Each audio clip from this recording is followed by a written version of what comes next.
Nagpaulan ng kilig sina Kim Chiu at Paolo Avellino matapos mag-trending online ang kanilang first kiss sa What's Wrong with Secretary Kim ng ABS-CBN at View.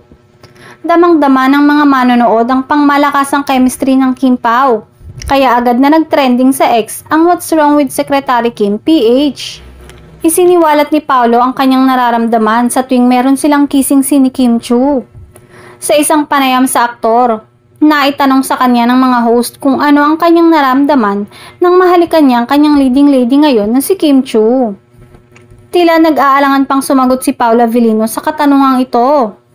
Ngunit ayon sa aktor, hindi na sila nagkakailangan pa ni Kim sa mga ganong scene at iba pang mabibigat nilang mga eksena dahil parehong komportable na sila sa isa't isa.